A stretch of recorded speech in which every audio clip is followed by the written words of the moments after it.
Im September findet wieder die wichtigste Wahl Deutschlands statt, die Bundestagswahl. Alle 4 Jahre werden die Mitglieder des Bundesparlaments gewählt. Sie vertreten die Interessen des Volkes. Jede und jeder volljährige Staatsangehörige hat das Recht zu wählen und gewählt zu werden. Doch wie funktioniert die Bundestagswahl eigentlich? Ein paar Wochen vor der Bundestagswahl erhält man eine Wahlbenachrichtigung, die dazu berechtigt, entweder per Briefwahl zu wählen oder am Wahltag ins Wahllokal zu gehen.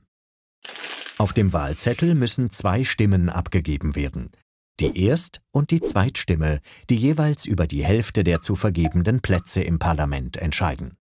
Die Bundestagswahl läuft nach dem sogenannten personalisierten Verhältniswahlsystem ab. Personalisierte Wahl heißt, dass man mit seiner Erststimme eine aufgestellte Person aus seinem Wahlkreis wählen kann, zum Beispiel Herrn Wagner. Die Direktkandidierenden treten innerhalb ihres Wahlkreises gegeneinander an. Sie können sich unabhängig von einer Partei, also parteilos zur Wahl stellen, oder sie werden von ihren Parteien aufgestellt. Diejenigen mit den meisten Stimmen pro Wahlkreis erhalten ein sogenanntes Direktmandat und ziehen direkt in den Bundestag ein. Mit der Zweitstimme wählt man eine bestimmte Partei. Diese Verhältniswahl entscheidet über die Gesamtanzahl der Sitze einer Partei im Bundestag, also wie stark sie prozentual vertreten ist. Doch nicht alle Parteien, die auf dem Wahlzettel stehen, schaffen es auch ins Parlament.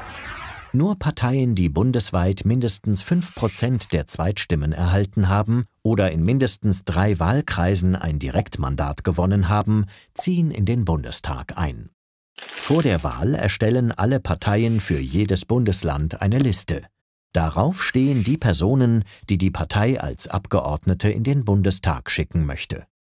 Da Kandidierende mit einem Direktmandat in jedem Fall in den Bundestag einziehen, werden die restlichen Sitze durch die Personen von der Landesliste aufgefüllt. Hinzu kommen noch Überhang- und Ausgleichsmandate. Diese entstehen, wenn eine Partei in einem Bundesland mehr Direktmandate errungen hat, als ihr durch die prozentuale Verteilung der Zweitstimme zustehen. Diese Zusatzstimmen müssen dann für alle anderen Parteien ausgeglichen werden. Wenn alle Abgeordneten des Bundestages feststehen, beginnt die Regierungsbildung. Um beschlussfähig regieren zu können, werden mehr als die Hälfte aller Sitze im Bundestag benötigt, also die absolute Mehrheit.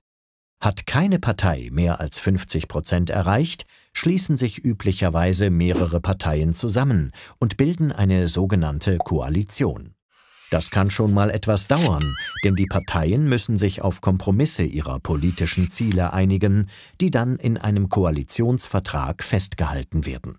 Nach dem Zusammentritt des neuen Bundestages wird schließlich in geheimer Wahl der Bundeskanzler oder die Bundeskanzlerin durch die Abgeordneten des Parlaments gewählt. Mit der Stimmabgabe zur Bundestagswahl kann man also Einfluss auf die Regierungsbildung und auf die politische Vertretung im Land nehmen. Wählen gehen ist somit ein wichtiges demokratisches Recht.